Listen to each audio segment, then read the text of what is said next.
All right. What's going on, everybody? This is the Growing Up Italian podcast, and I have a guest, Rob, with me. Rob Agri. Before we start, I just want to shout out my guy, New York Nico, because if it wasn't for him, I probably wouldn't have crossed paths with you this soon. Maybe later on, but not right now. Your submission for the accent challenge was incredible. Thank you. You're the only one that took that route of making art out of it. Bro, you know what? I had to do what I had to do to get noticed because it's kind of the same thing growing up in Brooklyn. If you weren't tough, you couldn't act tough. So I couldn't act tough in the challenge. I had to do something to get noticed. Yeah, so you did like a little poem for the original submission. Then I think towards the end you did another poem, right? Like after it was done? Yeah, I did a commencement poem. Yeah, so it was awesome. I mean, unfortunately for you, you ran into the wolf. It wasn't fair because everybody that was a lot of Nico's fans are very familiar with Charlie, because Nico's been posting it for 2 years. So, for the first one, he took it home. I don't think he'll ever do it again. He's just gonna retire high. So the competition's wide open if he decides to do it next year. But you beat out some crazy competition. I feel like I definitely had the hardest road in the finals too, because first of all, I had to go against 4 women.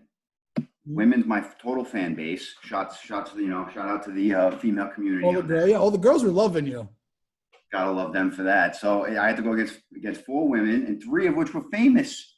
Yeah, I had to go against right? Yeah. Debbie Mazar and Princess Nokia. Yeah, that's crazy. Yeah, 3 famous women. I remember before you went to the finals, I was like, yo, good luck in the finals, because I thought Charlie was going to lose to the other younger girl. Yeah. From Staten Island. I forget her name. Sienna. Yeah, Sienna. So I was like, it's going to be you versus Sienna. You're like, no way. And then Charlie ends up winning, and you end up winning. And I think Charlie won by like 100 votes. So it's crazy how that all happened. But what did that competition do for you, like, personally? I know, like, Catherine probably now follows you, right? Yeah. I mean, personally, like, I'm not that big of an Instagram person. Like, I only got it about a year and a half ago when I moved from New York to California to kind of keep in touch with people. So relatively, I haven't had it that long. And then typically I wouldn't really put posts out like that, kind of like keep to myself a little bit. But I put it out, and then in a matter of a couple of days, like thousands and thousands of, not a couple of thousand followers and a lot of, DMs from strangers and stuff like that. Being in the Times and the Post and CNN was definitely really cool. That was wild. Like, every media outlet picked this up. Yeah, it was a great story. I mean, it's a great idea. People are like, oh my God, it's so random that happened. But I'm like, actually, it's not that random. It's kind of perfect. Well, it's like Nico, me and Nico been close for like 3 years now. And, I met Nico just like I come across his Instagram because I was at my friend's pizzeria, Carmine's, and I'm looking at the geotag on Instagram, and I see a picture of my aunt that's a crossing guard. And I'm like, who took this picture? And then I see New York Nico, and I'm looking through his page. I'm like, oh my God, I love this, At the time, he probably had like 30, 40,000 followers. So I hit him up from my stores page, and I'm like, what's going on, man? I love your work, And at the time, he was hanging out a lot on like 2 blocks away. So he comes by the store, and he was doing some like feeding the homeless. Like, he was doing some kind of, he always does, like, he always giving back to the community. So, like, I remember I started donating sandwiches to this thing he was doing and feeding these homeless people, like, to-go bags. It was like, he would cut up the sandwiches and give it to them with like chips and a drink. And like from there, we got really cool. And then I introduced him to Charlie, Luca, like my little whack pack, So then I started getting to this Growing Up Italian page because it was like already going with my sister and cousin. So they were like, we really want to do a podcast. And I'm like, I'd love to, be involved in that. And, I just been always around like these rappers and stuff like that. So I was like, I could get good guests and stuff like that. And, 2 years later, here we are. Yeah, no, that's dope. I was going to ask you what the connection was. Yeah, exactly. So I was like, I kind of always wanted to do a podcast. I was like, it would be great to, you know, connect it with growing up Italian, and it just, you know, try to keep the culture going, you know, Mhm. because I Yeah, feel for like sure. it's a culture that like a lot of people only like associate with like mobsters and Guidos, you know, and Hmm. there's a lot of other things going on. But Yeah. let's talk a little bit about like what your journey was from New York to California. Like, why did you do that? Yeah, man. I was working in the restaurant industry in New York, and a lot of the times the people that would come in to apply for jobs moved from out of state. And I would interview them and I would ask them, what was your journey like? And I took a huge risk and I moved from my hometown to the big city. And I always respected all people for doing that. And Mhm. as like savvy as you are growing up in New York and how kind of, quick you are to absorb things, and definitely the best place to grow up, I felt like I always lacked that experience of moving. So Me I would too. say, huh? Me too. I feel because I like never went away to college and stuff like that. And like a lot of people that I feel like I grew up with feel that kind of like void in that experience. So I was supposed to move to Las Vegas for a restaurant job, Mhm. and I wasn't completely happy in the job, and I wasn't completely happy with what living in Las Vegas would have been like. So I decided to say fuck it and pick up and move to California Wait, instead. you were going to Vegas first, I was going to Vegas first, yeah. like on your casino shit. Yeah, bro. I was gonna buy matching three-piece suits, and I was gonna put the fucking Is it really cigarette. like that or no? What's that? Is it really like that in Vegas? Like, Nah, not anymore. huh? No, I wish it was. Now it's fucking. You see Italians in Vegas like that? Because we have a couple followers from Vegas. Like I notice it because like we I, sell I merch think and I there's a see small little Vegas. Italian community over there. Yeah, Yeah, there is, right? and they just opened Italy on the Strip, so now they Oh, have did some. they? Yeah, some I Italian actually deli. never been to Vegas. That's on my list. You never been there? No, no, I never been to Vegas. When this is all done, I'll go there.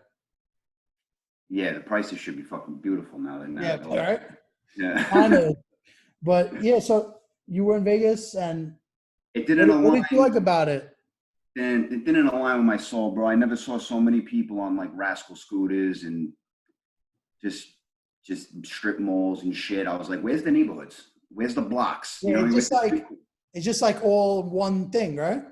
It's the strip, Hmm. and then it's just dead desert around it. Open. Yeah, yeah. Okay. So I was just like I said, it didn't align with my soul and stuff, and I just didn't want to continue being in the restaurant industry. Really, I used to be an actor when I was a kid, and so that kind of always called me back to doing something with that. So when I moved out to California, it kind of just aligned. So I came here and then I went back to school.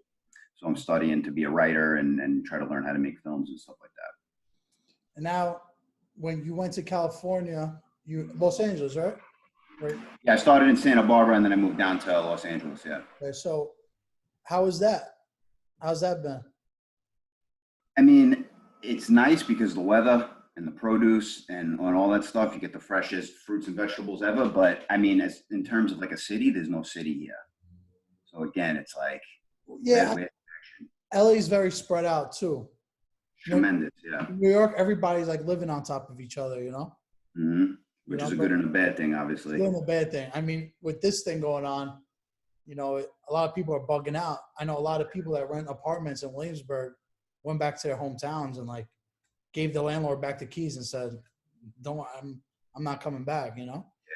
So, I mean, I like Los Angeles a lot though, and a lot of New Yorkers kill it in LA because like Yeah, I feel like, they get taken back with us a little bit, but then they realize that we're faster and sharper than everybody else here, so they might as well get down with us. You know what I yeah, mean? that's like I mean, my friend, I met him through one of my friends that moved from New York to LA, but the owner of Fat Sal's, Yeah, yeah, yeah. originally from Long Island, Long Island or Queens, but I know he's from New York, and like he's killing out there. Like that mentality is like New York, that New York hustle, because like people that want to do one, two things a day while we're doing five or six, you know, like stacking up meetings and, you know, biting more than we could chew, like the New York way, you know? Yeah, yeah, it's not the motto, yeah. Yeah. You said you had family that was in the restaurant business here. Right? Yeah. Growing up, I mean, how I got my start is in John's Deli in Bensonhurst. Hmm. You know, Rob Cicero is a really good friend of the family, and he owns it. He owns it now out in Staten Island, and that was They have the definitely. Brooklyn location, Gravesend, right? They have a That's the Brooklyn original one. location, but they sold it. Oh, they do? I don't know exactly what the deal is over there because the concept is still the same, Yeah. but he's I, not. I kind of heard that too, but like to be honest, I haven't been there yet. But I will tell you, everybody always compares me to them, like, and they're always in talks of like the roast beef sandwiches, with gravy. Yeah, Like that little part of Brooklyn, you have them, you have Rolling Roaster, and then there's like another roast beef place that everybody is always talks. Brennan and Carr. Yeah, Brennan and Carr. See, I haven't been there either. I never been to Brennan and Carr actually. But like a lot of my friends say Brennan and Carr is better than Rolling Roaster. But like Rolling Roaster is legendary. Home Rose is the best, bro. Yeah, you could go there. I think it's open 24/7, right? No, in the summer it's open till 3 a.m. Okay, that's what. Yeah, because I've always go there like 1 a.m., 2 a.m. You know what I mean? But Yeah, I didn't know if it was like 24/7. yeah. But Nah, that's Home Rose is the best. yeah. I don't know what it is about that part of Brooklyn, but it's just like that roast beef culture is like crazy with Yeah, the cheese whiz. Like, and for anyone that's listening that doesn't know, Rolling Roaster like does the little cheese whiz on the side. If you spend a certain amount of money, they give you a free pizza. Like yeah. as if this In is the a wheel on tenant your park. birthday. Yeah, yeah, yeah. It's really like a legendary Brooklyn spot. Yeah, it's definitely legendary. But But yeah, definitely growing up in that deli was hilarious. You know, I was like 16 years old, hanging out with old adults. You know how it is, the classics that just kind of roll into the deli and stay there all day. And yeah, you know, that's Charlie. That's like how I met Charlie. yeah, He yeah, would come to the store and then he would stay 6, 7 hours. yeah, And I just started recording him. yeah. But They he's got a become great. like menu items. They're just like permanently there. Yeah, I have another guy like Charlie, bro. That's even funnier, but he won't let me record him. He sees the camera gets out, he starts walking away. But he's funnier than Charlie. And the Yeah. craziest thing is I don't know his name because he just calls me jalapeno every time. So I just call him jalapeno. Like, you can't make this up. Yeah. But yeah, like that's that Brooklyn culture, man. Like I really love it. Like Oh, it's the best. People just don't understand it. I mean, like, again, it's just such like a tight knit culture that people love so much. And if you're not in it, you don't know. You gotta be. What was the deli before we started recording? You were telling me about a deli that was famous for potatoes and eggs. Oh, Monty's on Avenue P. So like, I don't know what it is with Italians and potatoes and eggs, but even in my store, it's like a huge thing. Like everybody, potato and egg, potato and egg, potato and egg. That was the thing your mother made you when there was like nothing else to make. I mean, eggs and potatoes, like Yeah, what we always have. yeah, definitely comfort food for sure. The best way, like, is boil the potato beforehand, slice it up, cook the egg, a little salt, a little pepper. If you want to get crazy, throw a little fresh mozzarella on it, Mhm. But that's like a classic New York Italian sandwich, I think. Yeah, for Even sure. the Fonties has that. You ever had the Fonties in Yeah, Red Hook? Red Hook. Yeah, that's a legendary place too. Oh, legendary With spot. like the green, it's all green, and then it has like the red windows. You know what's crazy is like you can't find a deli like that in Manhattan. Delis like that are only in outer boroughs. That's Yeah, it.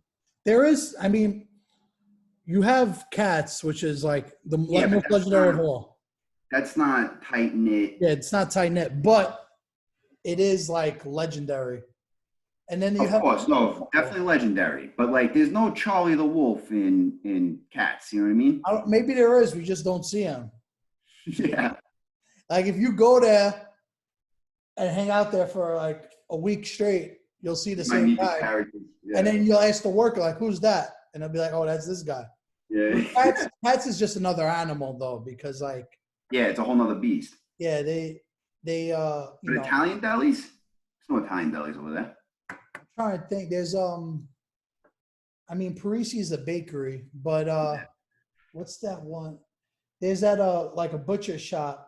Nico posted Moe's. Oh, yeah, yeah, My yeah. daughter took over, like, and I met her this summer because like she came by when we did the block party, and she like really has a like that vibe too, like hanging out outside, drinking coffee, and even Regina's. Yeah, but you get sandwiches in there, or you like take your meat for the week to go? I think both. I think Oh, both, okay. honestly. All right. Regina's too. So, I mean, originally that's what we were too, kinda. Not really like a pork store, but we started off as like a grocery store and then kind of changed with the neighborhood, Mm-hmm. And we saw like all these people moving in and, my dad, he was always kind of good at adapting, like he changed his business mad times. Yeah, And that's why we're still here. that's what you got to do. Yeah. Even through this pandemic, we like closed the door to the store and just open a window, and we're doing strictly window service and delivery. And on delivery, on like Seamless and our app, we added all the groceries we have in the store online, so people could order like half pound of prosciutto, fresh mozzarella, ravioli, like frozen raviolis. Like we sell our sauces, so like we adapted even through this time. Yeah, you gotta. You have Anything to. that doesn't adapt now is not going to last. Yeah, especially like now you see a lot of restaurants close. Like, how has the pandemic been in LA? Like, are you seeing a lot of like small businesses closing? Because like me, Yeah. from my drive from where I live now to work, it's like a 30-minute drive. I see a lot of stores closed. Like, I'll say 75%.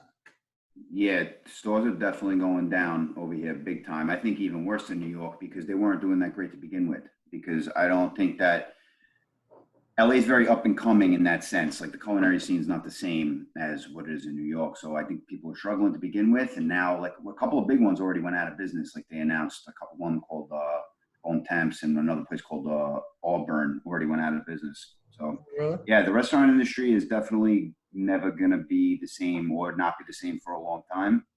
Yeah, And I I think think so what we need too. to do is adapt and start to think of something else to. I was talking to this guy today, like on the side of my store, and he has like a steel company, and he told me like 10 different of like his friends that own steel companies like reached out to him and said, listen, do you want to buy the steel I have, because we're not opening back up. Wow. So like even like people in that kind of world, like in construction, it's who's gonna spend money to fix their kitchen this summer or this Mm, winter. Like people aren't throwing money like that right now. yeah, for sure. That's another issue. I think though, I think everything will kind of shape itself out to be something good will come of it. You know. Yeah, I mean, I hope so. I think it's going to take a while, though. I don't think it's like, you know, people. I don't know about what's going on there, but like recently, when it started getting nice out, people act as if nothing ever happened. Yeah, it's not good. Like yesterday, people were at the beach, and I just don't know if that's the best thing to do right now. No, it's definitely not. So we'll see, though. I hope, like, if anything, like this humbles a lot of people and like makes you appreciate family and what really matters. Yeah, I hope so too. I mean, I think that yeah, when shit starts to open back up, everyone's gonna have this kind of reimagined sense of gratitude. Yeah. Way it lasts. We kind of needed that, like even the world I live in, it's like everything's quick and, real estate is the highest like it's ever been. I mean, real estate is always going up, but like even for a working person, like how could you like possibly afford to buy a house? Like you would have to work 30 years saving like half of your paycheck to buy a house. It's like, how does someone afford to do that? Like I feel like, when my family came here in the 70s, like it was a little easier to buy a house. Like maybe you would have to work 5, 6 years and then you could do it. Mm, Now it's like people work their whole life and they just pay rent. yeah. Yeah, it's a tough cycle, man. I hope that things, shape to be better than this, better than it was before, and that doesn't become more impossible because it's really impossible to survive in big cities, man. Yeah. Tough. a lot of competition. But what do you see going for your future now? Like, what's your goals going forward? I don't know. It's kind of up in the air a little bit. You know, it's like everybody. It's funny. You get this like little thing. You get like a little jolt of attention, and everybody wants you to exploit what you did a million times over to keep getting that same attention. So like from you doing the competition, a lot of people like reach out to you to like. Yeah, I got a lot of people reached out to me to like write poems for them and stuff like that, and kind of get videos going. One really cool, like a major network reached out and asked if I would be interested in doing some sort of like like a docu-series show. That's cool. That was pretty exciting. Didn't turn out to be for me, but like it's yeah, a lot of people reached You never out. know. You can't like, you gotta see what the opportunity is, It's hard not to instinctually jump at the first thing that comes to you, Yeah. because you're like, oh shit, why would I turn down an opportunity that wasn't available yesterday? But then you kind of think to yourself, like, well, does that align with my ultimate goal? I mean, ultimately, I just want to create art, and I don't really give a shit about popularity. So I think that if I continue to do that and just make things to make them rather than any sort of outcome, then I'll kind of guide myself in the right way, Yeah, no, I agree. That's the biggest thing, even with me, is doing something that aligns with everything you're doing. So like, it's just really doing one thing, but at the same time doing 5 things, So like my business, this, all the things I have my hands in, they kind of like all segue into each other. Yeah, they all bleed together for sure. So I mean, that's the goal. It's to make yourself so kind of broad and being able to like manage a bunch of different things that you become irreplaceable, because now it's just your product and then that's it, Exactly. We actually have a mutual friend too, and before you said it to me, we were talking about it, but you went to junior. Yeah, with junior high with Rocco the comic. Yes, such a small world. Yeah, never. How was he as a kid?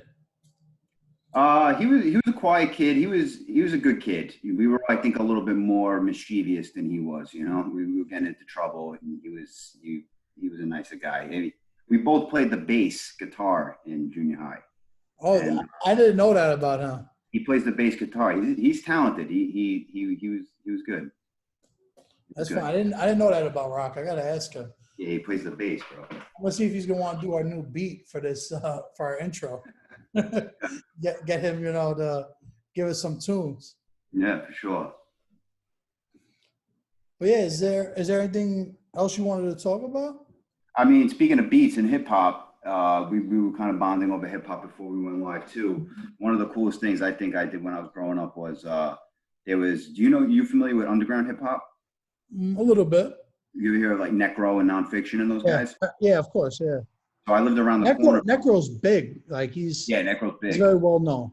Yeah, he's huge. And then his brother Ill Bill and my good friend, Ill Bill. That's how, because he's Ill Bill's brother. Yeah. And my friend Sabak Red have a group called Nonfiction, and Sabak Red lived around the corner from me. Okay. I met him in the city, and he took me to a couple of Nonfiction shows where I got to like perform and be their hype man when I was like a little kid. Oh, really? Yeah. Yeah, I mean, it's great because I listen to every kind of music, and I remember when I was like in the 7th or like 6th or 7th grade, and I was hanging out with this girl like by her house, and we went to go get Chinese food, and I see Prodigy, and I didn't even know his name was Prodigy, like, because like that's when you had like music, music videos on MTV. So I was like, oh, that's Mobb Deep, like I said, that's Mobb Deep. So like, I always remembered that. And then, he got signed to G Unit later on, and like G Unit's my time, like I love Biggie and Tupac, but like I was too young to really like. I remember when they were both killed, but like I wasn't like listening to them at that How old are you? time. I'm 29. Okay. So like Biggie's like big in what, 95, 96, 94, right? So I was like 4 years old, like I wasn't listening to lyrics like that. But then like later on in life, I was like, I caught up on all that, So like then later on in life, I met Prodigy and, I became friends with him. And I always like wanted to do stuff in the music business from small to big, like, but it's very hard to like get your foot in the door, like, because nobody's just gonna hire you. You just gotta like, You gotta do it yourself. you gotta be around it, you know. So, Mhm. for a while, 2-3 years, I was just always around it. And yeah, I was like close to managing an artist, and then it didn't work Well, out. you manage now, no? Yeah, but like, it's You do not Nicky like, Petito and Luca, no? yeah, like, so Nicky, I book stuff for him, and Luca, I manage. I guess you could say I manage Charlie, but he doesn't like give me a cut on anything he makes. So I don't know if that's considered, but like, I was talking about like managing a major artist, like, you know what I'm saying? Like, I Mhm. was very close to it. So, I know I have my foot in the door. Like, I think I have what it takes to help someone like blow up. I've done it a couple of times already. So like, I always said, like, I would love to do it if the opportunity came. So it's like kind of like discovering, like if I discovered the next best rapper, you rap? I say, well, yeah, I could rap, but I'm gonna be the next Sinatra, bro. Oh, we could do that too. But you got, even Sal the Voice sings at Sinatra. So you know Sal? No. Yeah, after this, you got to check out the digital series we just did with him. But he was on America's Got Talent. And he sings like Frank Sinatra, Dean Martin, like that style. Like he has a big voice. But yeah, I would love to hear your singing sometime though. Yeah, bro, I'm gonna come out with something. Do you have anything out? Any songs? No, I did this Frank Sinatra competition thing when I was a kid that got some play, but no, I didn't record any original stuff yet. That's next Do on you the have list. that like content, or It's I could probably find it that'll be fun to put on YouTube, man. Now that back in the you have day. you have a couple of groupies, it'd be good to put it out there. Well, yeah, man. I had a good time, man. When's the next time you're coming to New York? Do you know? Hopefully in the summer. Hopefully things calm down. I'll be able to come around and see everybody in the summer. All my friends have little kids and they're growing up so quick, so I gotta come home and Yeah, see now them. it's crazy to travel because like you got to wear a mask the whole flight. Like Yeah. I'm not looking forward to that. I wear a mask to go to the store. By the time I get out, I rip it off and I'm like, like taking a breath of air. I Yeah. do not like wearing the mask. Yeah. So hopefully I'll be able to come when things kind of calm down. Yeah, this is only like the second podcast we've done like this, but we've been talking about doing this for like a solid month now. So I was like, I got to get it in, before it's too late. Yeah, I'm happy you Now, did. This was awesome. now I feel like whenever I want to do something, I try to do it right away because you never know what tomorrow could bring, You So, gotta seize the opportunity. Yeah, yeah, absolutely. exactly. Man, I had a good time. We'll keep in touch, all right? All right, Sabino. It was good talking Stay to you. safe, bro, all right? All right, Take later. care. Bye.